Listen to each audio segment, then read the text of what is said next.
Shalom Bapak Ibu Jemaat yang dikasihi oleh Tuhan Yesus. Malam hari ini kita kembali bersama-sama datang kepada Tuhan, datang ke hadirat Tuhan untuk bersama-sama merenungkan sebagian dari kebenaran firman Tuhan.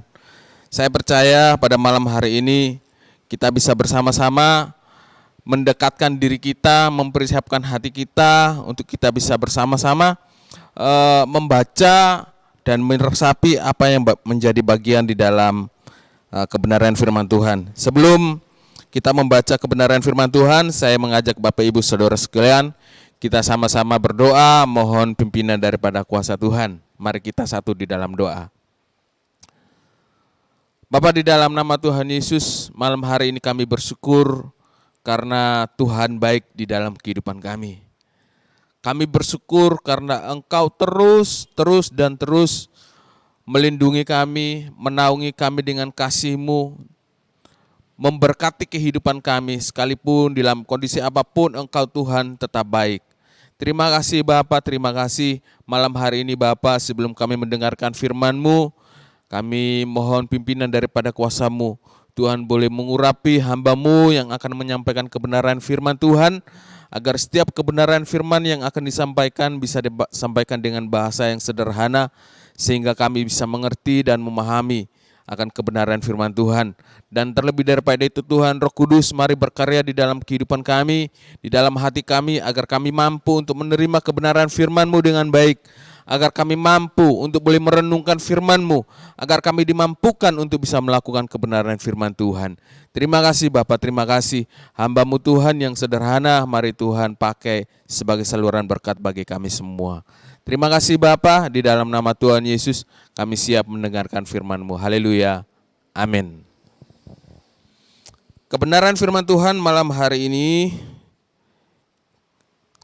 kita ambil dari 1 Korintus pasal yang ke-15. 1 Korintus pasal 15 ayat 50 sampai dengan ayat yang ke-58.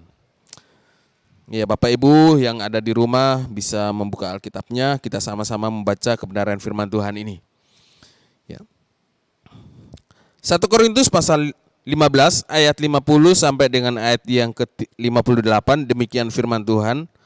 Saudara-saudara, ini yang hendak kukatakan kepadamu, yaitu bahwa daging dan darah tidak mendapat bagian dalam kerajaan Allah, dan bahwa yang binasa tidak mendapat bagian dalam apa yang tidak binasa. Sesungguhnya aku menyatakan kepadamu suatu rahasia. Kita tidak akan mati semuanya, tetapi kita semuanya akan diubahkan dalam sekejap mata pada waktu bunyi nafiri yang terakhir.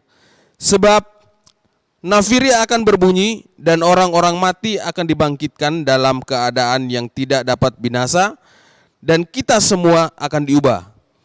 Karena yang dapat binasa ini harus mengenakan yang tidak dapat binasa, dan yang dapat mati ini harus mengenakan yang tidak dapat mati.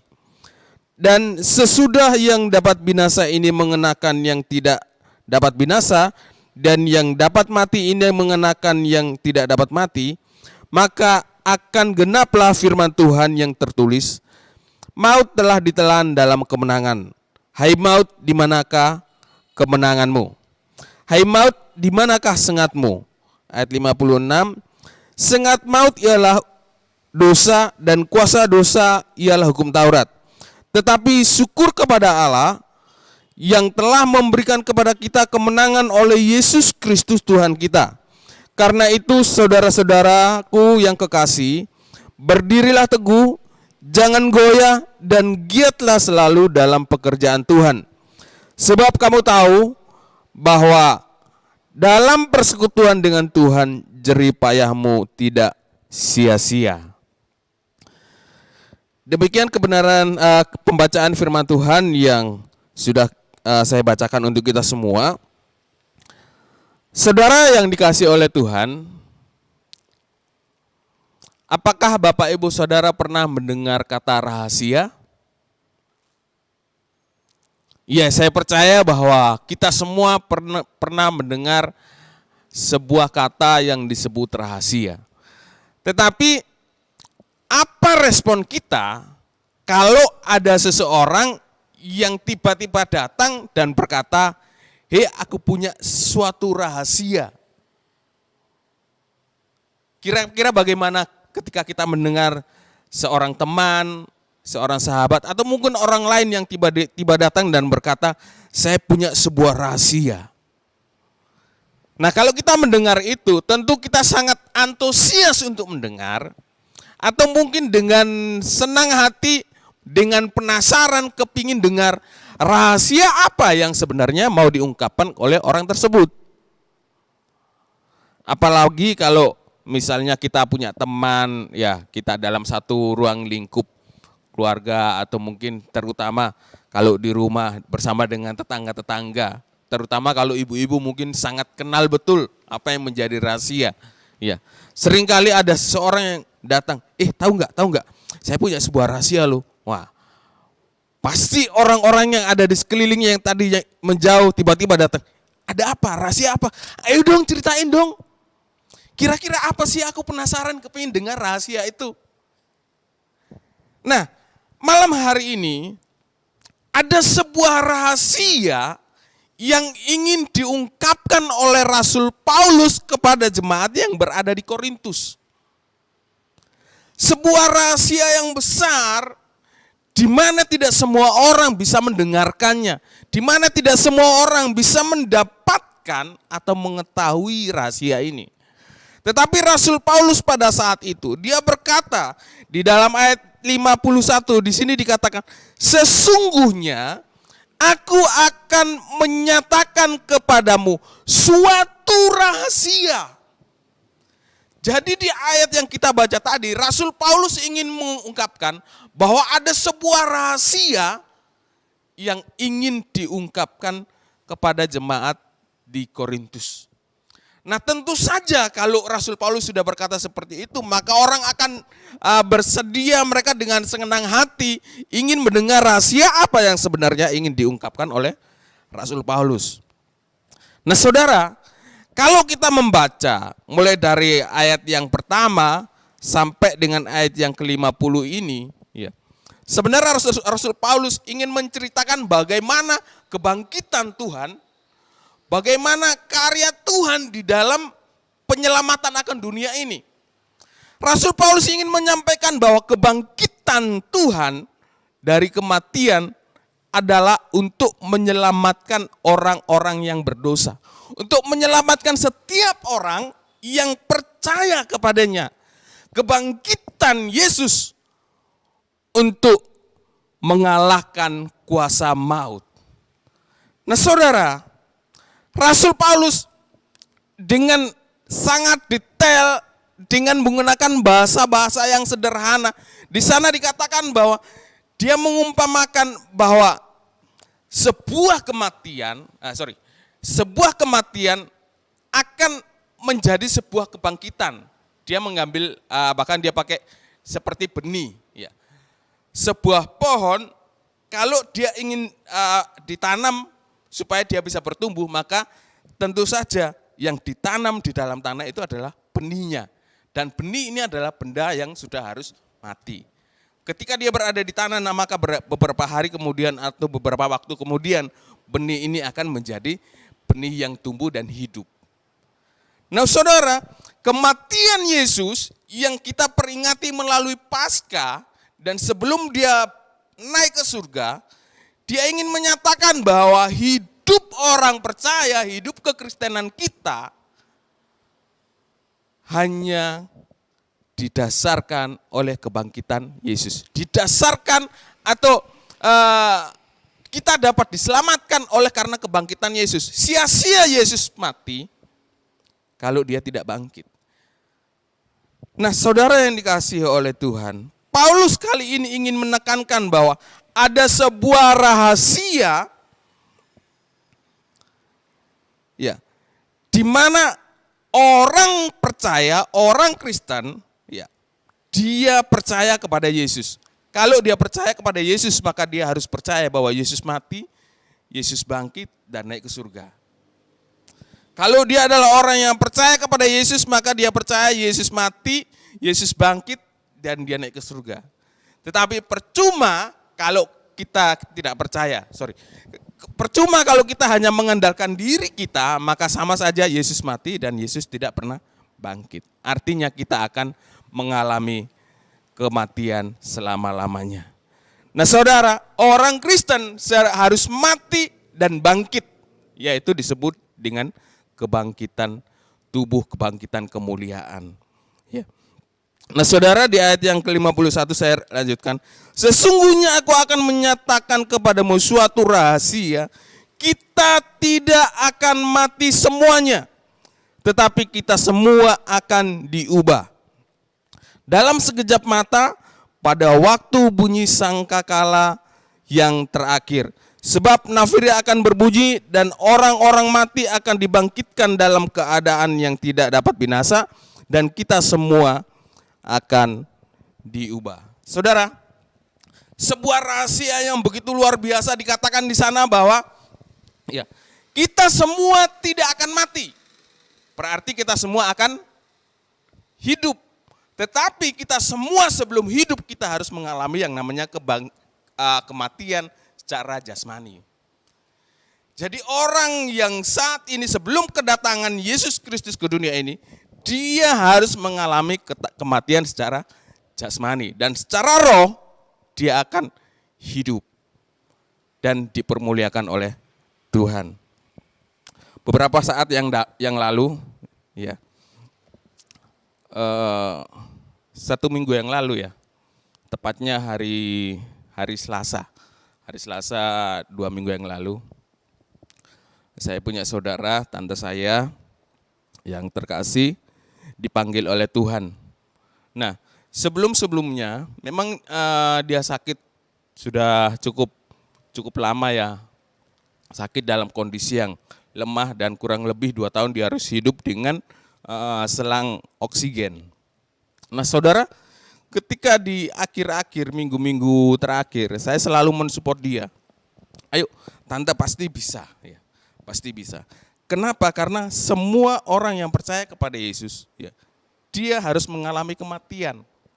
Tidak ada orang yang bisa hidup untuk selama-lamanya. Kita semua pasti akan mati. Dan tante harus bersyukur. Karena dari sekian banyak orang yang sakit, ternyata tante masih kuat, diberikan kekuatan sampai hari ini. Ya. Orang-orang yang sehat dulu, buktinya tanpa ada sesuatu, tiba-tiba mereka sakit, hanya beberapa hari mereka sudah meninggal. Tetapi tante sudah diberikan umur yang panjang. Nah hari ini, tante harus percaya kepada Tuhan Yesus. Harus benar-benar meyakini bahwa Yesus Kristus datang ke dunia ini untuk menyelamatkan hidup orang percaya. Yesus Kristus datang ke dunia ini dengan satu tujuan, yaitu mati di atas kayu salib untuk mengalahkan kuasa maut. Dan kalau tante percaya kepada Tuhan Yesus, maka dia akan memberikan kehidupan di dalam kehidupan tante di kemudian hari. Tubuh tante, ya, tubuh kita semua pasti akan binasa, tetapi roh kita akan dibangkitkan bersama dengan Tuhan. Malam itu saya berbincang banyak dengan dia. Saya menyaksikan bagaimana kebaikan Tuhan dan dia bisa menerima itu. Dan pagi hari kurang lebih jam 8:30 pagi dia dipanggil oleh Tuhan. Nah, satu hal yang saya lihat di sini bahwa sesuatu yang begitu luar biasa di mana Rasul Paulus mengatakan bahwa tubuh ini pasti akan mati. Artinya tubuh jasmani ini pasti akan binasa, pasti akan hancur. Tetapi Allah kita melalui kematiannya dia sudah membuktikan bahwa tubuh yang akan binasa ini akan diubahkan menjadi sebuah tubuh kemuliaan. Tubuh yang selama-lamanya tidak akan pernah binasa. Nah, setiap orang percaya, termasuk Bapak Ibu Saudara dan saya, kita harus bersyukur karena Tuhan sangat baik. Karena kasih Tuhan di dalam kehidupan kita begitu luar biasa. Itu dibuktikan dengan kematian Tuhan Yesus di atas kayu salib. Nah saudara-saudara, dilanjutkan, karena yang dapat binasa ini harus mengenakan yang tidak dapat binasa. Jadi yang bisa binasa, yaitu tubuh kita hari ini, harus mengenakan yang tidak bisa binasa, yaitu roh daripada Allah. Roh yang diberikan Tuhan, tubuh ini akan diubah menjadi sebuah roh untuk hidup selama-lamanya bersama dengan Tuhan.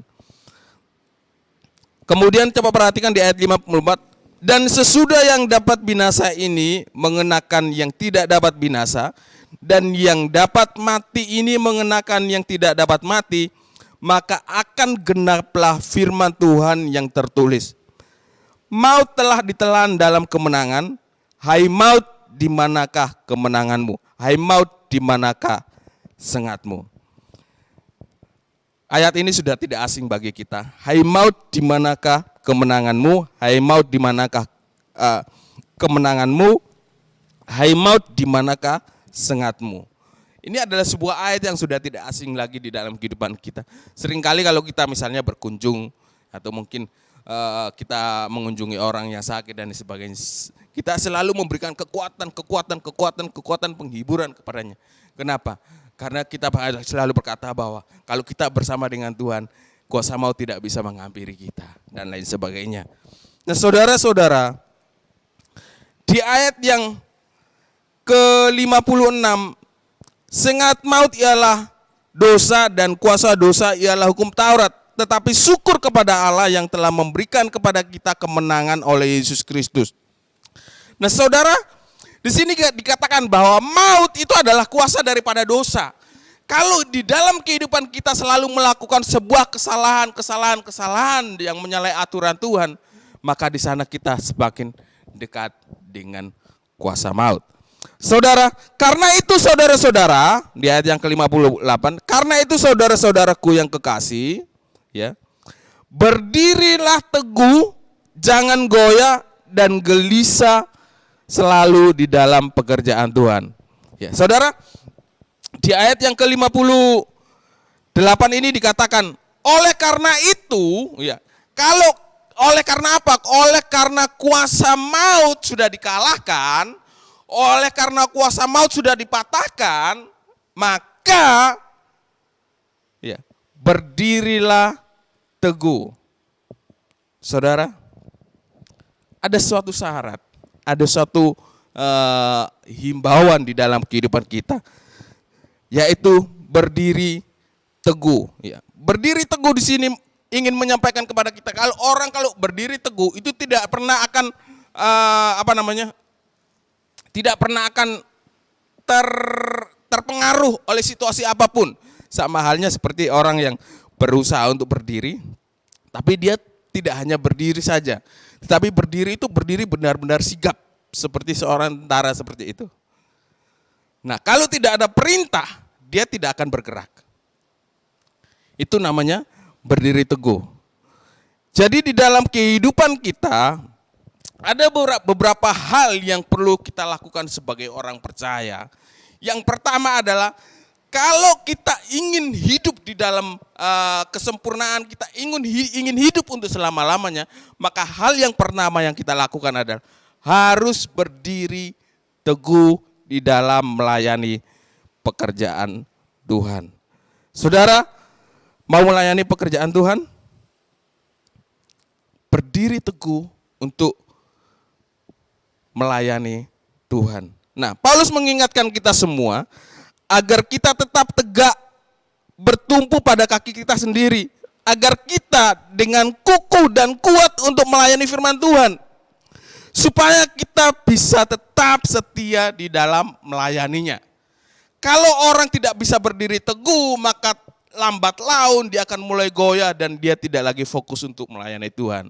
Dia lambat laun mulai goyah dan dia tidak lagi datang untuk beribadah. Lambat laun dia akan goyah dan mungkin lama-kelamaan dia akan menjauh dari Tuhan.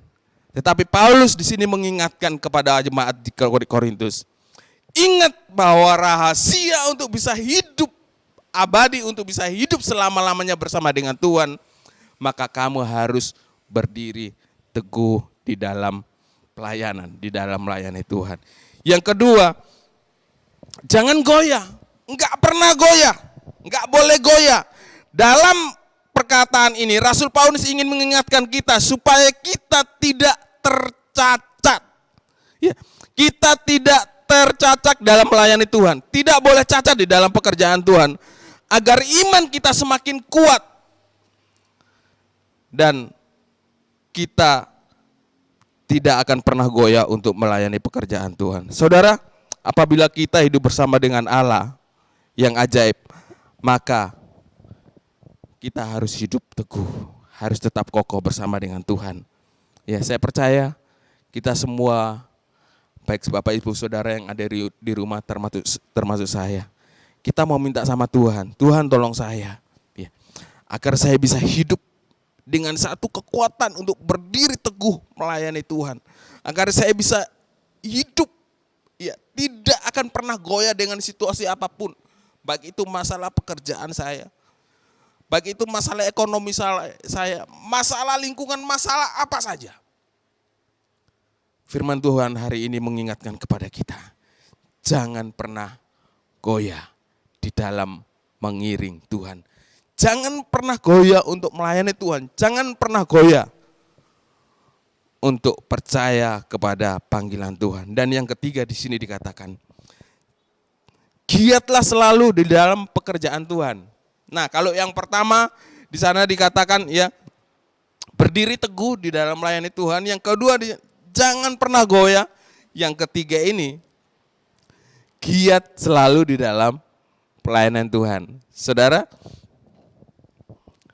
banyak orang yang terpanggil tetapi tidak banyak yang terpilih. Ya. Artinya begini, bahwa ada banyak yang di antara kita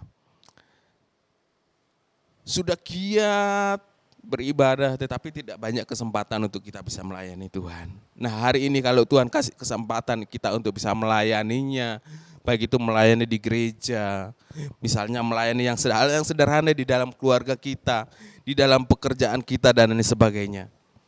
Ayo kita mau terus giat selalu di dalam melayani Tuhan.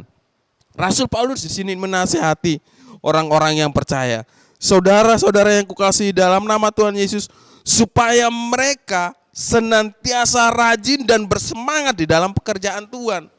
Supaya orang-orang yang percaya, orang-orang yang melayani Tuhan, mereka selalu rajin, tidak boleh kendor di dalam melayani Tuhan. Ini yang menjadi satu motivasi di dalam kehidupan kita. Kalau hari ini Bapak Ibu Saudara sudah melayani Tuhan, di dalam pekerjaan Tuhan, di dalam pelayanan-pelayanan, ritual-ritual ibadah dan lain sebagainya, ingatlah untuk selalu rajin. Jangan pernah kendor imanmu di hadapan Tuhan.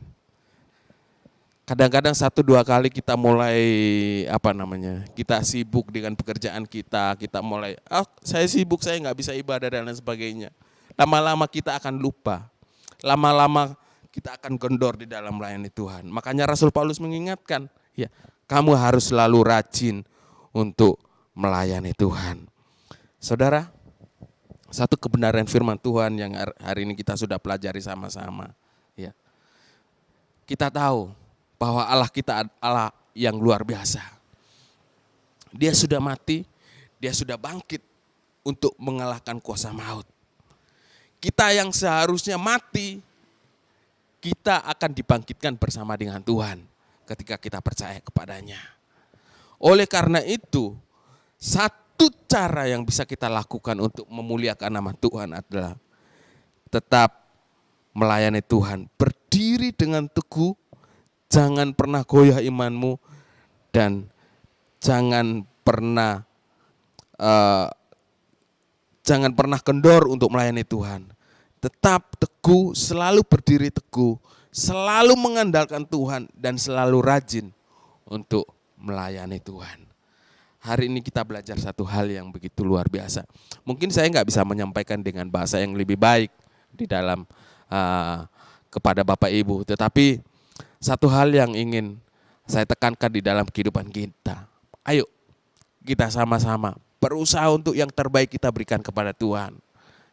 Mungkin dengan sesuatu yang sederhana, kita mau hati kita selalu fokus, hati kita selalu mengandalkan Tuhan di dalam segala aspek kehidupan kita. Ingat bahwa tidak ada manusia yang kuat selama-lamanya. Tidak ada manusia yang begitu sempurna yang bisa menjalankan setiap hal dengan baik. selalu ada kelemahan. Dan kalau kita mau datang kepada Tuhan, maka setiap kelemahan kekurangan kita pasti akan diberikan kekuatan daripada Tuhan. Biarlah kebenaran firman Tuhan ini bisa menguatkan kita, bisa menghibur kita, bisa memberikan sesuatu pengetahuan di dalam diri kita untuk bisa mengering Tuhan sampai kedatangan Tuhan yang kedua kali. Kiranya Tuhan Yesus memberkati. Mari kita satu di dalam doa. Terima kasih Bapak untuk hari ini. Kami bisa bersama-sama berjumpa untuk melayani Tuhan. Sekalipun hanya melalui online, tetapi hamba percaya bahwa kuasa Tuhan itu tidak pernah dibatasi oleh ruangan dan waktu. Engkau selalu ada bersama-sama dengan kami ketika kami mendengarkan Engkau berbicara. Engkau selalu memberkati kami ketika kami bersama-sama merenungkan akan kebenaran firman Tuhan. Engkau selalu akan memberkati kami ketika kami giat untuk boleh melayani-Mu Bapa. Terima kasih Tuhan Yesus, terima kasih. Malam hari ini hamba berdoa kepada setiap jemaat-Mu. Tuhan berkati hidup mereka. Tuhan berkati rumah tangga mereka, pekerjaan mereka, usaha mereka. Apa saja Tuhan yang mereka lakukan, Tuhan berkati. Terima kasih Bapak, terima kasih. Satu hal Tuhan yang kami rindukan, Tuhan berikan kepada kami iman yang teguh, iman yang kokoh, iman yang memiliki pengharapan yang sempurna bersama-sama dengan Tuhan. Karena itulah yang Tuhan inginkan. Terima kasih Bapak, terima kasih. Kiranya kebenaran firman Tuhan ini cukup sampai di sini. Tetapi Roh Kudus terus berkarya di dalam hidup kami. Membangun hidup kami semakin hari semakin berkenan di hadapan Tuhan. Di dalam nama Tuhan Yesus kami berdoa dan mengucap syukur. Haleluya. Amin.